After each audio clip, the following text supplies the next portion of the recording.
नमस्कार बच्चों, स्वागत करता हूं आपका एक बार फिर से आपके अपने YouTube channel political science learning with Jitendra. बच्चों, हम पॉलिटी के अंदर राजनीति विज्ञान के अंतर्गत हमने 2 पार्ट कर लिए हैं। भारत के शासन जो हम पढ़ रहे थे उसके हमने 2 पार्ट कर लिए। दोनों पार्ट आपको प्ले लिस्ट में मिल जाएंगे।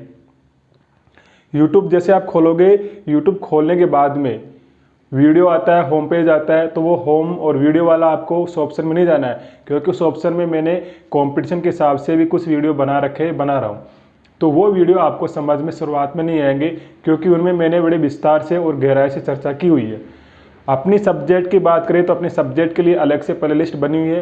प्ले लिस्ट वाले ऑप्शन में जाना और प्ले लिस्ट वाले ऑप्शन में जाने के बाद में कक्षा 12 की पॉलिटिकल साइंस के नाम से प्ले लिस्ट बनी हुई है, उसमें आपको वहाँ पर अपने सारे वीडियो मिल जाएंगे। तो कक्षा 12 के पॉलिटिकल साइंस राजनीति विज्ञान के सारे वीडियो देखने के लिए जो भी वीडियो अपलोड हो रहे हैं, जो भी वीडियो अपलोड होंगे, वो सब आपको प्ले लिस्ट में मिल जाएंगे। तो आप वहाँ जाकर अपने सारे वीडियो देख लेना, ठीक है।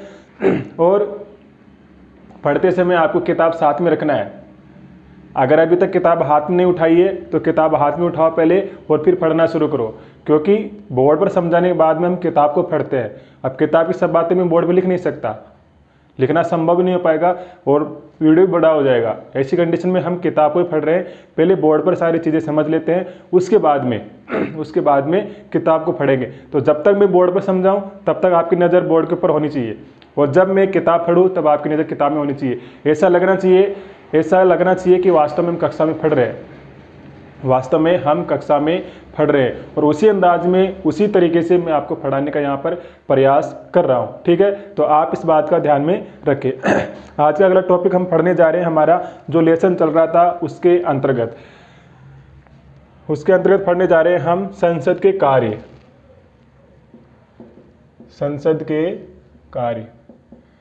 संसद के कार्य में क्या होता है, संसद के मुख्य कार्य क्या है। संसद का मुख्य कार्य अगर कोई आपसे पूछे संसद का मुख्य कार्य कोई आपसे यदि पूछे तो क्या है, कानून निर्माण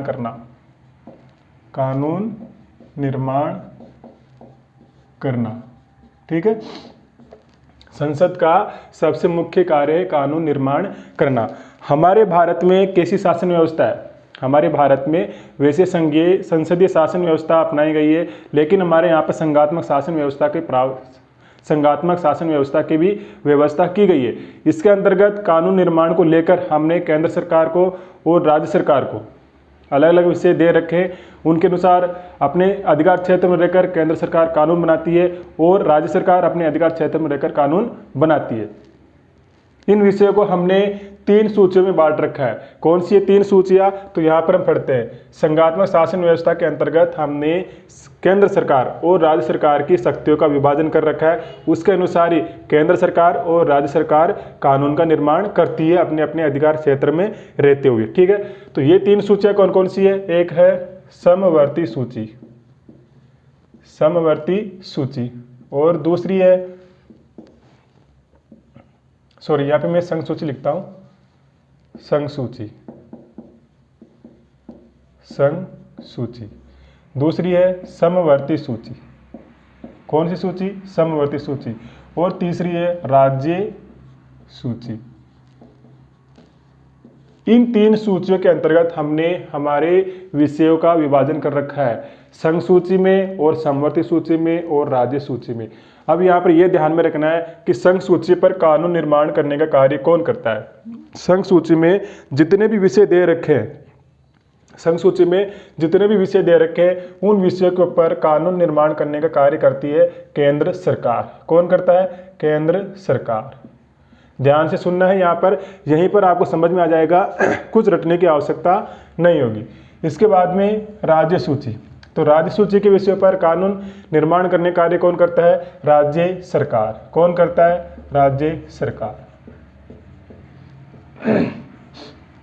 यानी कि संघ सूची में जो भी विषय दे रखे हैं उन विषयों पर कानून निर्माण करने का कार्य कौन करता है, केंद्र सरकार। और समवर्ती राज्य सूची में जो विषय दे रखे हैं उन विषयों के ऊपर कानून निर्माण करने का कार्य कौन करता है, राज्य सरकार। अब बचती है हमारे यहाँ पर ये समवर्ती सूची। समवर्ती सूची। तो समवर्ती सूची पर केंद्र सरकार भी कानून बनाती है और राज्य सरकार भी कानून बनाती है। समवर्ती सूची पर केंद्र सरकार भी कानून बनाती है और राज्य सरकार भी कानून बनाती है। लेकिन इसके विषय में क्या प्रावधान किया गया है कि समवर्ती सूची के किसी विषय पर, समवर्ती सूची के किसी विषय पर केंद्र सरकार और राज्य सरकार, समवर्ती सूची के किसी विषय पर केंद्र सरकार और राज्य सरकार दोनों कानून बनाती है और दोनों के कानून में किसी प्रकार का कोई गतिरोध उत्पन्न हो जाता है तो ऐसी कंडीशन में केंद्र सरकार का कानून मान्य होता है, केंद्र सरकार का कानून मान्य होता है, राज्य सरकार का कानून वहां पर अमान्य हो जाता है। ठीक है, इस बात का आप ध्यान में रखें। समवर्ती सूची पर कानून निर्माण करने का कार्य करती है केंद्र सरकार और राज्य सरकार, लेकिन किसी विषय पर, समवर्ती सूची के किसी विषय पर केंद्र सरकार ने भी कानून बना दिया है और राज्य सरकार ने भी कानून बना दिया है। ऐसी कंडीशन में क्या होगा, ऐसी कंडीशन में राज्य सूची और कानून बना दिया, लेकिन दोनों के कानून को लेकर यदि कोई गतिरोध उत्पन्न हो जाता है, यदि कोई टकराव उत्पन्न होता है तो ऐसी कंडीशन में केंद्र सरकार द्वारा बनाया गया कानून मान्य होता है और राज्य सरकार द्वारा बनाया गया कानून शून्य हो जाता है, अमान्य हो जाता है, अवैध हो जाता है।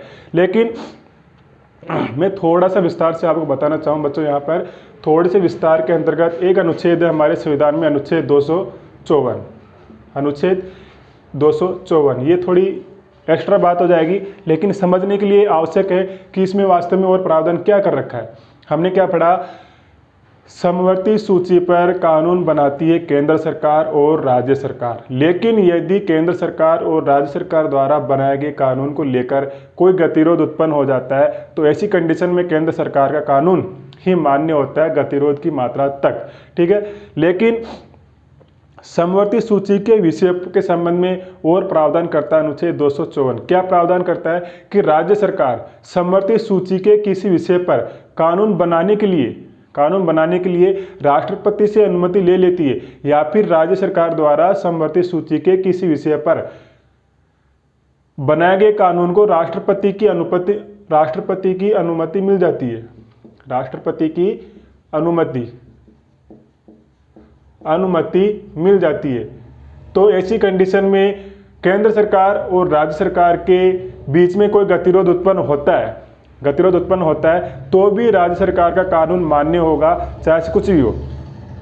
क्या समझा हमने, समवर्ती सूची पर कानून बनाने का कार्य करती है केंद्र सरकार और राज्य सरकार। गतिरोध की स्थिति में दोनों कानून को लेकर कोई गतिरोध उत्पन्न होता है तो ऐसी कंडीशन में केंद्र सरकार का कानून मान्य होता है। लेकिन 254 जो अनुच्छेद है वो क्या कहता है, अनुच्छेद 254 के अनुसार यदि राज्य सरकार समवर्ती सूची के किसी विषय पर कानून बनाने से पूर्व या फिर कानून बनाने बाद में उस कानून के लिए राष्ट्रपति से अनुमति ले लेती है और फिर केंद्र सरकार भी उस विषय पर कानून बना देती है, या फिर पहले से बने हुए कानून को लेकर कोई गतिरोध उत्पन्न हो जाता है तो ऐसी कंडीशन में राज्य द्वारा बनाया गया कानून अमान्य नहीं होगा, वो भी वैध रहेगा, क्योंकि उस कानून को भी राष्ट्रपति ने अपनी अनुमति दे दी है। ठीक है, तो ये बात हो गई संघ सूची, समवर्ती सूची और राज्य सूची के विषय को लेकर। अब बात करते हैं संसद में कानून निर्माण कैसे होता है, संसद में कानून का निर्माण कैसे होता है। तो मैं इसको हटा दे रहा हूं।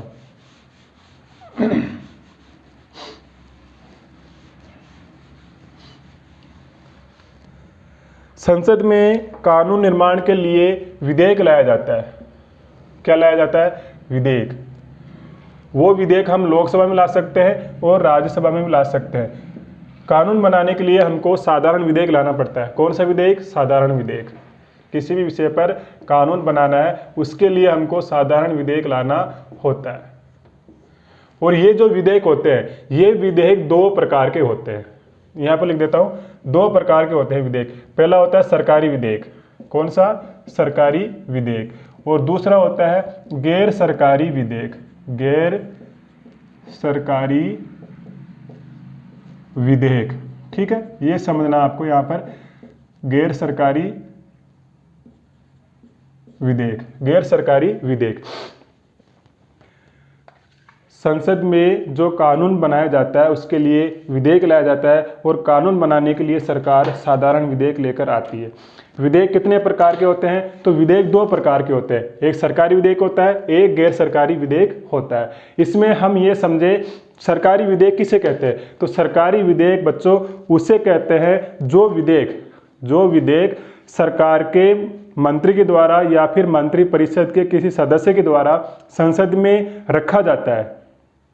सरकारी विधेयक किसे कहते हैं? जो विधेयक सरकार के द्वारा या फिर मंत्री परिषद के किसी सदस्य के द्वारा सदन में रखा जाता है, संसद में रखा जाता है, उस विधेयक को हम क्या कहते हैं? सरकारी विधेयक कहते हैं। गैर सरकारी विधेयक, जो विधेयक संसद में सरकार के अलावा संसद के अन्य सदस्यों के द्वारा रखा जाता है, तो उसको हम गैर सरकारी विधेयक कहते हैं। सरकारी विधेयक किसे कहते हैं, गैर सरकारी विधेयक किसे कहते हैं, ये आपको समझ में आ गया होगा। अब बात करते हैं हम आगे साधारण विधेयक को लेकर। तो ये जो साधारण विधेयक हम लेकर आ रहे हैं कानून बनाने के लिए, इसको हम लोकसभा में भी रख सकते हैं और राज्यसभा में भी रख सकते हैं। हम यहाँ पर लोकसभा में रखते हैं। तो लोकसभा में विधेयक रखने पर इसके क्या होता है, हमको इसके अध्यक्ष की अनुमति लेनी होती है, अध्यक्ष की अनुमति लेनी होती है। अगर हमको लोकसभा में कानून निर्माण करने के लिए विधेयक लेकर आना है, विधेयक रखना है, तो हमको लोकसभा अध्यक्ष की अनुमति लेनी होगी। वैसे अध्यक्ष अनुमति दे देता है, मना नहीं करता है। लोकसभा में उस विधेयक को लाने के संबंध में अध्यक्ष की अनुमति मिल गई है। अब इसके कितने चरण होंगे? यहाँ पर 3 चरण होंगे। कितने चरण होंगे? 3 चरण होंगे। पहले चरण में क्या होगा? पहले चरण में सदन में विधेयक रखा जाएगा, विधेयक रखा जाएगा। पहले चरण में सदन में विधेयक रखेगा कोई भी मंत्री जो विधेयक रख रहा है, और उस विधेयक की प्रतियां संसद के अन्य सदस्यों को बांट दी जाती है। फोटोकॉपी संसद के जो भी सदस्य हैं उन सबको बांट दी जाती है यहाँ पर। और जो मंत्री विधेयक रख रहा है वो पहले चरण में उस विधेयक को पढ़कर सुनाता है। यहाँ पर पहले चरण का कार्य समाप्त हो गया है। अब दूसरे चरण में क्या होगा? तो दूसरे चरण में पहली बार में विधेयक पर चर्चा होती है। यहाँ पर ज़्यादा चर्चा नहीं होती है, शुरुआत में थोड़ी चर्चा होती है। उसके बाद में उस विधेयक को प्रवर समिति के पास में भेज दिया जाता है, प्रवर समिति के पास में भेज देते हैं। विधेयक रखा सदन में मंत्री ने, और फोटोकॉपी उस विधेयक की सभी जो सदन के सदस्य उनको बांट दिया है। थोड़ी चर्चा हुई, चर्चा होने के बाद में उस विधेयक को प्रवर समिति में भेज दिया जाता है। ये जो विधेयक है इसको हम प्रवर समिति में भेज देते हैं। ये प्रवर समिति क्या करती है बच्चों? ये प्रवर समिति उस विधेयक में जो भी नियम शामिल किए गए हैं, उस विधेयक में जितने भी धाराएं जोड़ी गई है, उन सभी धाराओं पर, विधेयक की हर एक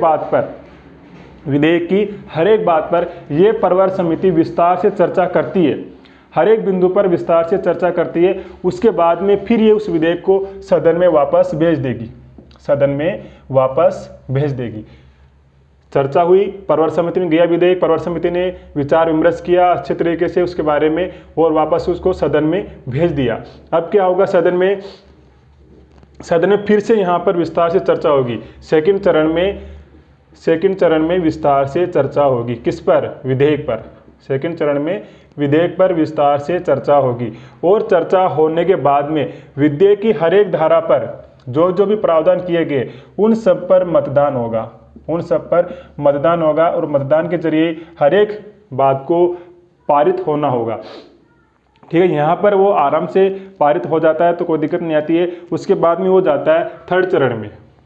थर्ड चरण में कुछ नहीं होता है, जो भी होना होता है सेकंड चरण में हो जाता है। जितनी भी चर्चा होनी होती है किसी विधेयक को लेकर, जितनी भी बहस होनी होती है संसद में, वो यहाँ पर सेकंड चरण में हो जाती है। इसके बाद में हम बात करते हैं तो थर्ड चरण में क्या होता है? आवश्यक संशोधन उस विधेयक में यदि कोई करना है, आवश्यक संशोधन यदि कोई करना है तो सरकार उसमें कर सकती है, आवश्यक संशोधन कर सकती है। इसके बाद में वो विधेयक संसद में उपस्थित व मतदान करने वाले सदस्यों के,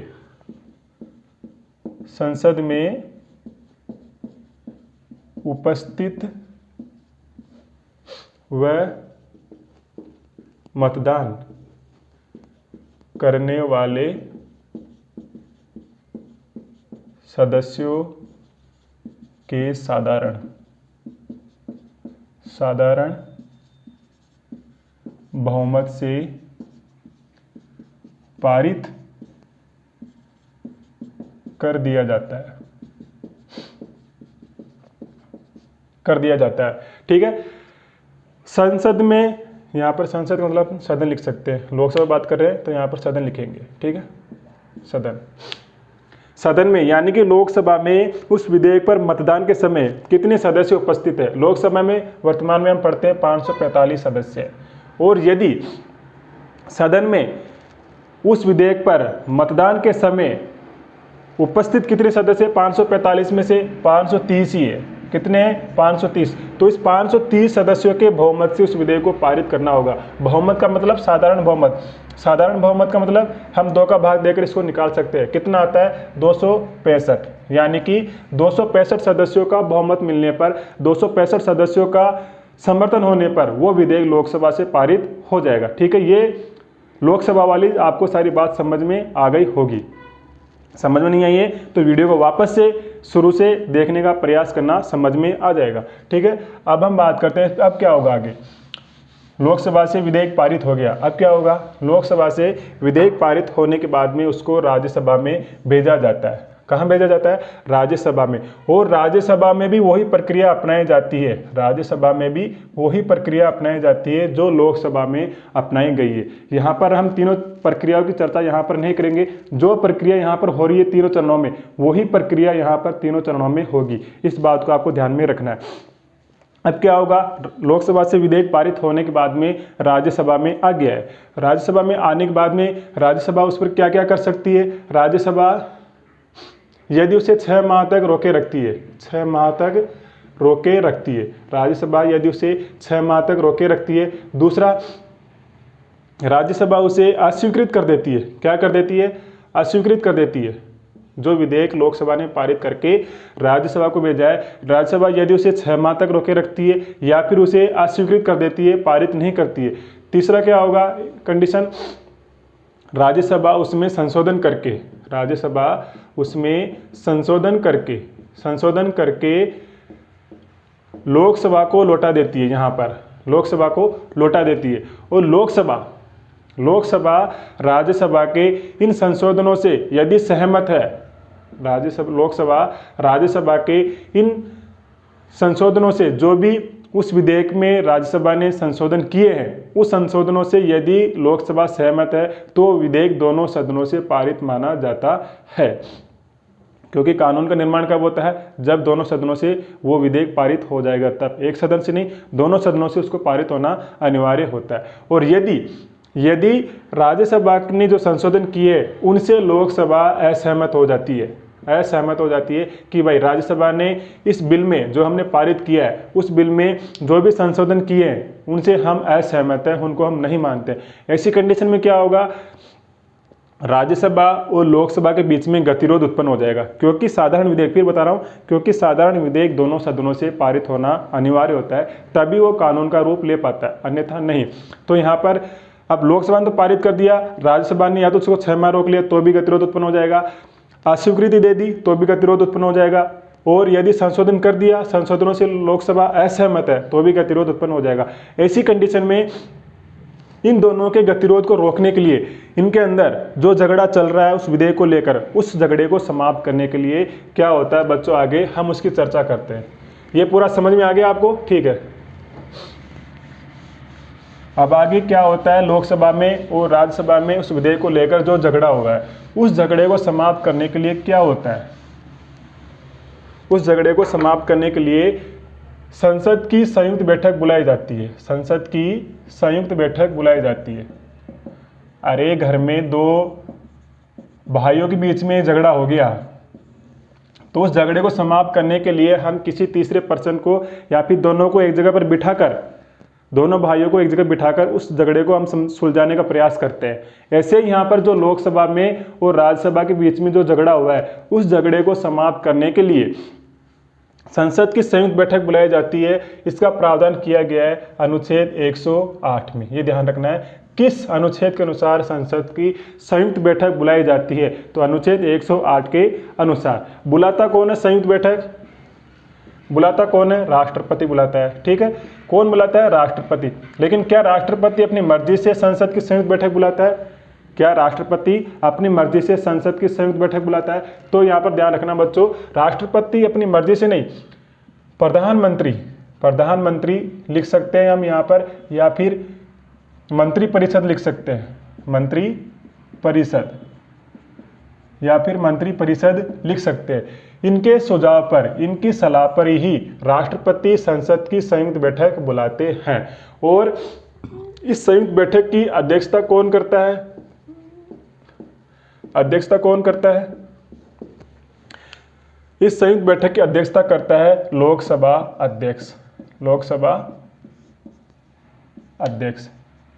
और यदि लोकसभा अध्यक्ष अनुपस्थित है, यदि लोकसभा अध्यक्ष अनुपस्थित है, यदि लोकसभा अध्यक्ष अनुपस्थित है, तो ऐसी कंडीशन में ये जो संयुक्त बैठक हो रही है संसद की, इसकी अध्यक्षता कौन करेगा? उपाध्यक्ष करेगा।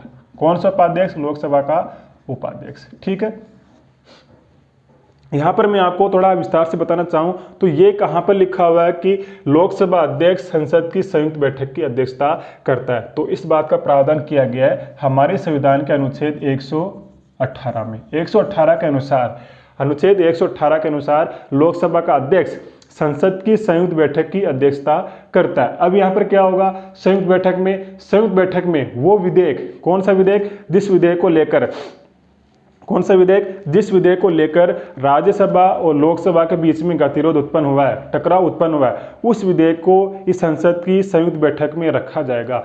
और यहाँ पर उस विधेयक पर फिर से चर्चा होगी, बहस होगी। उसके बाद में संसद की ये जो संयुक्त बैठक चल रही है, उसके किस बहुमत से इसको पारित होना होता है, किस बहुमत से इसको पारित होना होता है, ये ध्यान रखना, कौन से बहुमत से पारित होता है।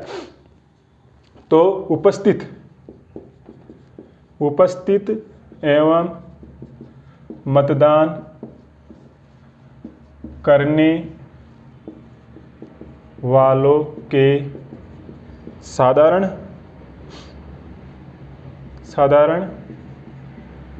बहुमत से यहाँ से पारित होता है बिल। यानी कि जिस प्रकार से सदन में हो रहा था साधारण बहुमत से, उसी बहुमत से यहाँ पर वो विधेयक पारित होता है। यहाँ पर गतिरोध समाप्त कैसे हो गया? तो आपको पता है, सरकार को यदि कानून बनाना है, सरकार को लग रहा है कि मेरे को इस विषय पर कानून बनाना है, कानून बनाने के लिए उसको साधारण विधेयक लेकर आना है। साधारण विधेयक लेकर आएगी तो लोकसभा में रखेगी या फिर राज्यसभा में रखेगी। यदि राज्यसभा में रखती है तो राज्यसभा से पारित होकर लोकसभा में आएगा, लोकसभा उसको अपनी सहमति आराम से दे देगी। और यदि लोकसभा में रखती है उस विधेयक को पहले, तो फिर वो विधेयक क्या होगा? लोकसभा से पारित होने के बाद में राज्यसभा में जाएगा। और राज्यसभा यदि उस विधेयक में कोई भी संशोधन करती है, 6 माह रोक लेती है, अपनी स्वीकृति नहीं देती है, तो ऐसी कंडीशन में उनके बीच में गतिरोध उत्पन्न हो जाता है। उसी गतिरोध को समाप्त करने के लिए क्वेश्चन ये भी बन सकता है कि संसद की संयुक्त बैठक क्यों बुलाई जाती है? तो संसद की संयुक्त बैठक क्यों बुलाई जाती है, इसका आंसर हम इस प्रकार से लिख सकते हैं कि साधारण विधेयक को लेकर लोकसभा में और राज्यसभा में जो गतिरोध उत्पन्न होता है, उसी गतिरोध को समाप्त करने के लिए संसद की संयुक्त बैठक बुलाई जाती है। और संसद की संयुक्त बैठक बुलाने का कार्य करता है राष्ट्रपति। अनुच्छेद 108 में इस बात का प्रावधान किया गया है। और इस संयुक्त बैठक में उस विधेयक को उपस्थित एवं मतदान करने वाले सदस्यों के साधारण बहुमत से पारित किया जाता है। उसके बाद में वो गतिरोध समाप्त हो गया। समाप्त कैसे होता है ये बता रहा था मैं। तो समाप्त आराम से हो जाएगा वो गतिरोध जो उत्पन्न हुआ है। कैसे होता है? लोकसभा में 545 सदस्य हैं और राज्यसभा में 245। तो लोकसभा में तो सरकार किसकी बनती है? जिसके पास में बहुमत होता है। और राज्यसभा में भी सरकार के पास में कुछ ना कुछ बहुमत होता है। तो यहाँ पर सदस्य संख्या, इनकी संख्या ज़्यादा है। अभी वर्तमान में बात करें तो यहाँ पर बीजेपी के पास में 330 मेंबर है। तो 330 के मेंबर पूरे मेंबर उस विधेयक को अपना समर्थन देंगे, तो आराम से पास हो जाएगा। 245 में से कुछ सदस्य राज्यसभा में भी है बीजेपी के, तो वो भी उस विधेयक को अपनी सहमति देंगे। तो ऐसी कंडीशन में संसद की संयुक्त बैठक में सरकार उस विधेयक को आराम से पारित करवा लेती है और वो विधेयक कानून का रूप ले लेता है। तो ये जो विधेयक था, ये विधेयक पारित हो चुका है। कहाँ से? संसद के दोनों सदनों से या फिर संसद की संयुक्त बैठक के द्वारा। अब क्या होगा? बताओ क्या होगा? हमने संसद के 3 अंग पढ़े थे। कितने अंग? 3। कौन कौन से? राष्ट्रपति और लोकसभा और राज्यसभा। राष्ट्रपति को संसद का अंग क्यों बनाया गया है, यह भी हमने पढ़ा था। क्यों बनाया गया है? क्योंकि संसद का मुख्य कार्य क्या है? कानून का निर्माण करना, और कानून का निर्माण संसद अकेली नहीं कर सकती। कानून के निर्माण करने में राष्ट्रपति की भी भूमिका होती है। यानी कि जो विधेयक संसद द्वारा पारित कर दिया जाता है वो विधेयक तब तक कानून का रूप नहीं लेता है जब तक राष्ट्रपति उसे अपनी अनुमति नहीं दे देते। तो यहाँ पर हम अनुमति की बात करते हैं। दोनों सदनों से पारित हुआ या फिर संसद से पारित हुआ, वो विधेयक भेजा जाएगा राष्ट्रपति के पास में। तो विधेयकों पर राष्ट्रपति की अनुमति, विधेयकों पर राष्ट्रपति की अनुमति के लिए भेजा जाता है, और राष्ट्रपति की अनुमति के लिए भेजा जाता है। और राष्ट्रपति अनुच्छेद 111 के अंतर्गत, अनुच्छेद 111 के अनुसार राष्ट्रपति क्या क्या करेगा? उस विधेयक को अपनी अनुमति दे देगा।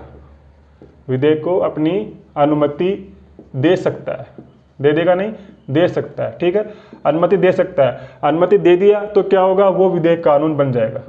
जो विधेयक संसद से पारित होकर आया है वो विधेयक कानून बन जाएगा यदि राष्ट्रपति ने उसे अपनी अनुमति दे देती है, अनुमति दे दी है। या फिर क्या होगा? राष्ट्रपति उस विधेयक को संसद में, राष्ट्रपति उस विधेयक को संसद में पुनर्विचार, राष्ट्रपति उस विधेयक को संसद में पुनर्विचार के लिए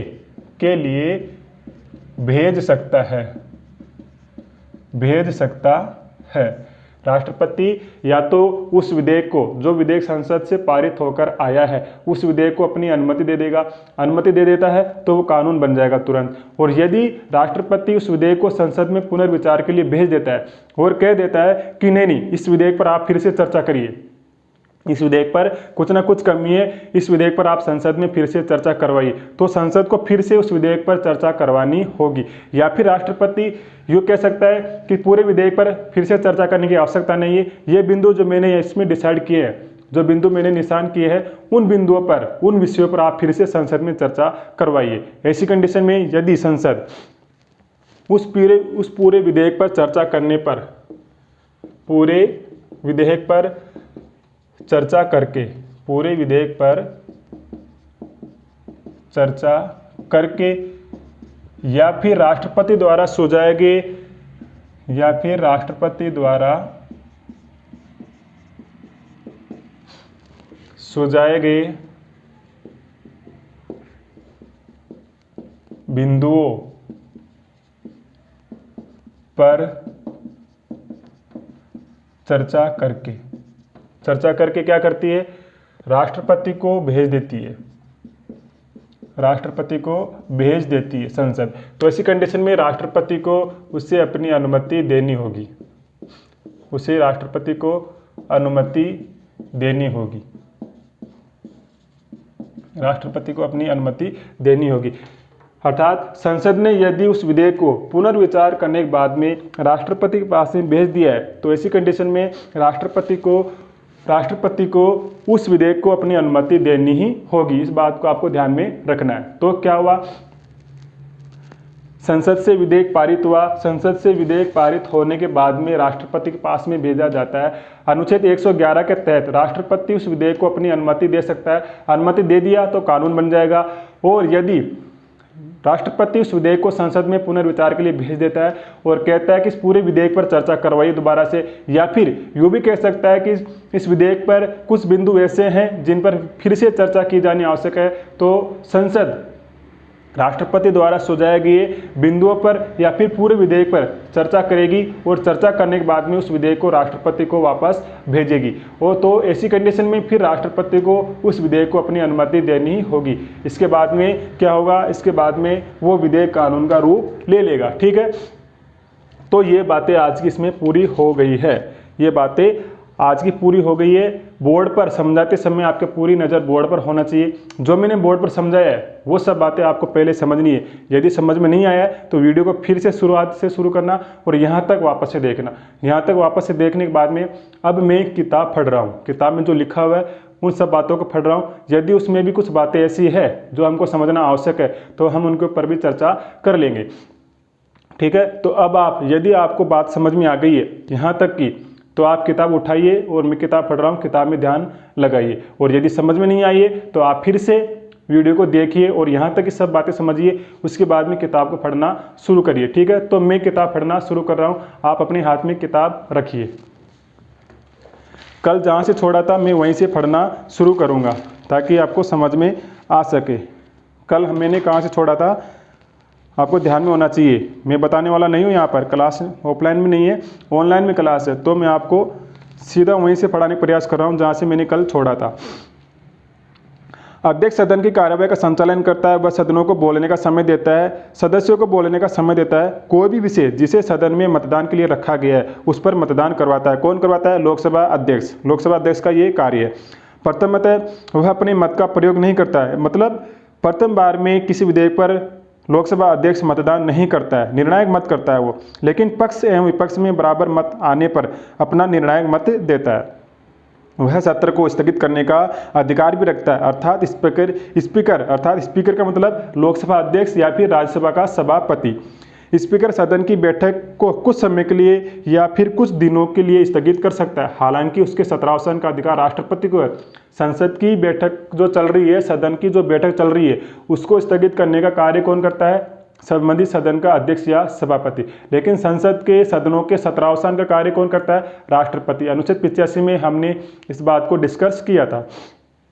ठीक है, अध्यक्ष सदन में दल बदल के आधार पर किसी सदस्य की निर्योग्यता के बारे में फैसला करता है। संविधान के अनुच्छेद 110 के तहत अध्यक्ष को यह भी अधिकार प्राप्त है कि यदि यह प्रश्न उठता है कि कोई विधेयक धन विधेयक है या नहीं है, इसकी चर्चा हम आगे वाले वीडियो में करेंगे, धन विधेयक है या नहीं है, तो उस पर लोकसभा अध्यक्ष का फैसला अंतिम माना जाएगा। स्वतंत्र भारत की पहली लोकसभा के अध्यक्ष कौन थे? गणेश वासुदेव मालवंकर। और उपाध्यक्ष कौन थे? अनंत शयनम अयंगर। अब आते हैं आज के विषय पर, संसद के कार्य। संसद का सबसे प्रमुख कार्य कौन सा है? विधि निर्माण का कार्य करना। सरकार के व्यवस्थापिका अंग का सबसे प्रमुख कार्य कौन सा है? विधि निर्माण करना होता है। संसद भारत की व्यवस्थापिका है, अतः उसका मुख्य कार्य विधि का निर्माण का है। भारत में संघात्मक व्यवस्था की स्थापना की गई है, जिसका अर्थ यह है कि संघ एवं प्रांतों में विधायी शक्तियों का विभाजन किया गया है। संविधान में 7वीं अनुसूची में संघ सूची, राज्य सूची, समवर्ती सूची के माध्यम से संघ एवं प्रांतों का मतलब राज्यों में शक्ति का विभाजन किया गया है। इसके अनुसार संघ सूची एवं समवर्ती सूची में अंतरिष्ट विषयों में किसी भी विषय पर संसद विधान बना सकती है, कानून बना सकती है। अविशिष्ट शक्तियों पर भी विधान बनाने की शक्ति संसद को ही प्राप्त है। अविशिष्ट का मतलब, अविशिष्ट शक्तियां किसे कहेंगे? अविशिष्ट शक्तियां किसे कहेंगे? वे विषय जो ना तो संघ सूची में शामिल है, न ही समवर्ती सूची में, न ही राज्य सूची में, वो विषय इस सूची में शामिल किया गया है। तो इसमें जो भी विषय शामिल है उन विषयों पर कानून बनाएगी कौन? संसद। ठीक है, तो ये ध्यान में रखना है।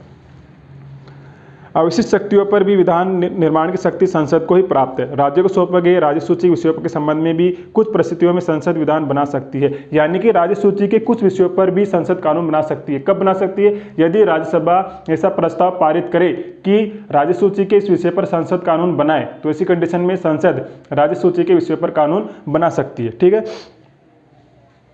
कानून बनाने के प्रस्ताव को साधारण विधेयक कहते हैं। यह विधेयक संसद के किसी भी सदन में प्रस्तुत किया जा सकता है। यदि विधेयक मंत्रिपरिषद के किसी सदस्य द्वारा सदन में रखा गया है तब उसे सरकारी विधेयक कहते हैं, जबकि साधारण विधेयक सदस्यों द्वारा रखा गया विधेयक गैर सरकारी विधेयक कहलाता है। विधेयक को पारित होने के लिए संसद में अनेक प्रक्रियाओं से गुजरना पड़ता है। विधेयक के प्रत्येक सदन में 3 वाचन होते हैं। नियत समय पर सदन में संबंधित सदस्य खड़े होकर प्रस्ताव करता है कि विधेयक को पेश करने की अनुमति दी जाए। आमतौर पर अनुमति दे दी जाती है। इस प्रकार सदन में विधेयक को प्रस्तुत करने की अनुमति ही उसका प्रथम वाचन कहलाता है। द्वितीय वाचन में किसी भी विधेयक की सबसे महत्वपूर्ण एवं निर्णायक अवस्था होती है। सामान्यतः इस अवस्था में विधेयक पर प्रवर समिति का गठन किया जाता है, जो विधेयक पर बारीकी से विचार करती है, प्रत्येक धारा पर चर्चा करती है।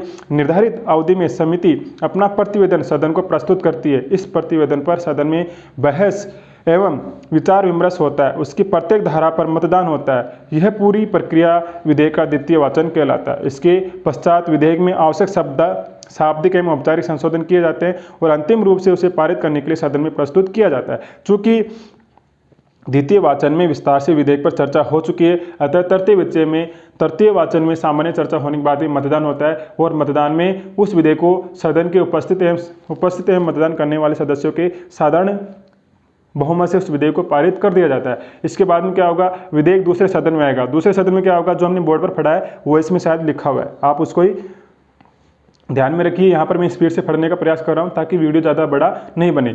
विधेयक दूसरे सदन में जाएगा। जिस सदन में विधेयक पेश किया गया वहाँ से पारित किए जाने के पश्चात उसे पारित करने के लिए दूसरे सदन में भेजा जाता है। वहाँ पर भी विधेयक के तीनों चरण होते हैं, तीनों वाचन होते हैं। यदि दूसरा सदन विधेयक को पारित कर ले तब वह दोनों सदनों से पारित माना जाएगा एवं राष्ट्रपति के हस्ताक्षर के बाद में कानून बन जाएगा। लेकिन दूसरा सदन विधेयक को अस्वीकृत कर दे, उसमें संशोधन कर दे, जिससे पहला सदन यानी कि जिस सदन में हमने पहली बार रखा है वो सदन उससे असहमत हो जाए, या फिर सदन विधेयक पर यानी कि दूसरा सदन विधेयक पर 6 मास तक चर्चा ही नहीं करे, तब इसका अर्थ यह होगा कि उस साधारण विधेयक पर दोनों सदनों में मतभेद उत्पन्न हो गया है, गतिरोध उत्पन्न हो गया। इस गतिरोध को समाप्त करने के लिए संसद की संयुक्त बैठक बुलाई जाएगी दोनों सदनों की। इसमें क्या होगा, दोनों सदनों में साधारण विधेयक पर असहमति से उत्पन्न गतिरोध का समाधान करने के लिए उस गतिरोध को, उस टकराव को समाप्त करने के लिए संसद की संयुक्त बैठक बुलाई जाती है। अनुच्छेद 108 के तहत राष्ट्रपति को यह अधिकार प्राप्त है कि वह विधेयक पर फैसला करने हेतु संसद की संयुक्त बैठक बुलाए। इस संयुक्त बैठक की अध्यक्षता कौन करता है, लोकसभा अध्यक्ष करता है। संयुक्त बैठक में निर्णय दोनों सदनों के उपस्थित एवं मतदान करने वाले सदस्यों के बहुमत द्वारा किया जाता है। अब तक केवल तीन विधेयक ऐसे हैं जो संयुक्त बैठक में पास किए गए हैं। विधेयक पर अनुमति क्या होती है, दोनों सदनों द्वारा पारित विधेयक राष्ट्रपति के हस्ताक्षर हेतु प्रस्तुत किया जाता है, क्योंकि वह कार्यपालिका का संवैधानिक प्रमुख होने के साथ ही भारत की संसद का एक अंग भी माना जाता है। अनुच्छेद 111 के अनुसार राष्ट्रपति के हस्ताक्षर होने पर ही कोई विधेयक कानून बन पाता है। राष्ट्रपति विधेयक को पुनर्विचार के लिए एक बार संसद को भेज सकता है, लेकिन संसद संशोधनों सहित अथवा बिना किसी संशोधन के पुनः पारित कर राष्ट्रपति के समक्ष भेज देती है। तो ऐसी कंडीशन में राष्ट्रपति को उस विधेयक पर हस्ताक्षर करना ही होता है। ठीक है, तो यहाँ तक ये सब बातें हो गई है। थोड़ी सी और पढ़ लेते हैं ताकि आगे हम धन विधेयक की चर्चा कर लेंगे नेक्स्ट वीडियो में। इस प्रकार विधि निर्माण की प्रक्रिया, जटिल प्रक्रिया राष्ट्रपति के हस्ताक्षर के बाद में समाप्त हो जाती है, लेकिन संसद का यह सर्वाधिक महत्वपूर्ण कार्य माना जाता है। कौन सा, कानून निर्माण करने का संसद का सबसे महत्वपूर्ण कार्य माना जाता है। उसके द्वारा संसद के लोगों के प्रति अपने दायित्वों का निर्वहन करने एवं देश की सामाजिक आर्थिक आवश्यकताओं को पूरा करने का कार्य करती है। किसके द्वारा, विधेयक के द्वारा, कानून के द्वारा सामाजिक आर्थिक जो भी आवश्यकता है उनको पूरा करने का कार्य करती है। कौन, संसद। लेकिन क्या संसद देश के सभी नागरिकों के लिए विधि निर्माण का अधिकार रखती है? यह आश्चर्य की बात है कि देश के मुसलमानों एवं ईसाइयों के लिए सामाजिक धार्मिक जीवन के लिए कानून निर्माण का अधिकार संसद को प्राप्त नहीं है। उन्हें यह विशेष अधिकार प्राप्त है कि उनके लिए अपने पर्सनल लॉ बोर्ड होंगे, यानी कि जो मुसलमान एवं ईसाई है वो अधिकतर आप लोग देखते होंगे वो कानून को नहीं मानते, वो पर्सनल मुस्लिम लॉ बोर्ड जिनका बना हुआ है, उनका जो पर्सनल मुस्लिम लॉ बोर्ड जो कानून बनाता है, जो नियम बनाता है, वो लोग उन्हीं को मानते हैं। यह आश्चर्य की बात है कि भारत जैसे लोकतांत्रिक देश में कुछ लोग संसद के द्वारा बनाए गए कानूनों को नहीं मान करके अपने किसी संगठन के द्वारा बनाए गए कानूनों को मानते हैं। हालांकि ऐसी घटनाएं अब कम होती है, ऐसे लोग संसद के द्वारा बनाए गए कानूनों को भी अब मानने लगे हैं। ठीक है, जो उसके सामाजिक जीवन के नियमों का निर्धारण करेंगे। यद्यपि यह संविधान प्रदत्त विधि के समक्ष समानता के मौलिक अधिकार का उल्लंघन है। यह नई नीति निर्देशक तत्वों में अनुच्छेद 44 के तहत राज्य का यह कर्तव्य घोषित किया गया है कि वह यथाशीघ्र समान नागरिक संहिता की स्थापना करेगा। समान नागरिक संहिता का मतलब है कि सभी नागरिक समान होंगे, सभी के लिए समान कानून होंगे, सभी के लिए सभी प्रकार की समान व्यवस्थाएं होगी, सभी के लिए समान अधिकार होंगे, सभी के लिए समान व्यवस्थाएं होगी, सभी के लिए समान कानून होगा। ये समान नागरिक संहिता के अंतर्गत सभी व्यक्ति समान होंगे, समाज के आधार पर, धर्म के आधार पर, जाति के आधार पर सभी लोग समान होंगे। तो अनुच्छेद 44 में समान नागरिक संहिता लागू करने का राज्य का कर्तव्य बताया गया है। हालांकि अभी तक हमारे देश में एकमात्र गोवा राज्य ऐसा है जहाँ पर समान नागरिक संहिता लागू की गई है, बाकी किसी भी राज्य में समान नागरिक संहिता लागू नहीं की गई है। भारत का सर्वोच्च न्यायालय अर्थात सुप्रीम कोर्ट भी अनेक बार समान नागरिक संहिता की स्थापना करने का निर्णय दे चुका है, लेकिन अभी तक ऐसा नहीं हुआ है, सरकारें ऐसा नहीं करती है। ठीक है, तो ये हमारा हो गया संसद के कार्य से लेकर विधेयकों की अनुमति देने तक, राष्ट्रपति की विधेयकों को अनुमति मिलने तक का आज का मैटर। ठीक है, तो अब हम आगे पढ़ेंगे अगला जो भी टॉपिक हमारा संसद के कार्यों के अंतर्गत, उसको नेक्स्ट वीडियो में पूरा करेंगे। आप इस वीडियो को देखें और जो समझ में नहीं आया हो वैसे तो मैंने पूरा समझाने का प्रयास किया है, किताब का आपको कुछ भी नहीं रटना है। जो मैंने बोर्ड पर आपको शुरू से लेकर यहाँ तक जो समझाया है उस विषय को आपको अच्छे से समझ लेना है और उसी के अनुसार एग्जाम में क्वेश्चन पूछे जाने पर उसी के अनुसार लिखना है। रट्टा नहीं मारना है, रट्टा मारोगे तो भूल जाओगे। इसमें वो सब बातें लिखी हुई है जो हमने बोर्ड पर चर्चा कर ली है। बोर्ड पर जो मैंने चर्चा की है उस चर्चा को आपको ध्यान से सुनना है, ध्यान से समझना है, उसके बाद में किताब पर आना है, ताकि किताब की बातें आपको आराम से समझ में आ जाएगी और वो रिवीजन हो जाएगा एक तरीके से। तो 2 बार हम किसी विषय को पढ़ लेंगे तो हमको समझ में भी आ जाएगा और याद भी रहेगा। ठीक है, तो वीडियो को आप लाइक कर देना और चैनल यदि सब्सक्राइब नहीं किया है तो सब्सक्राइब कर लेना, जिससे आपको वीडियो अपलोड होते ही नोटिफिकेशन प्राप्त हो जाए। ठीक है, तो अब हम मिलेंगे नेक्स्ट वीडियो में। तब तक के लिए जय हिंद, जय भारत, जय संविधान।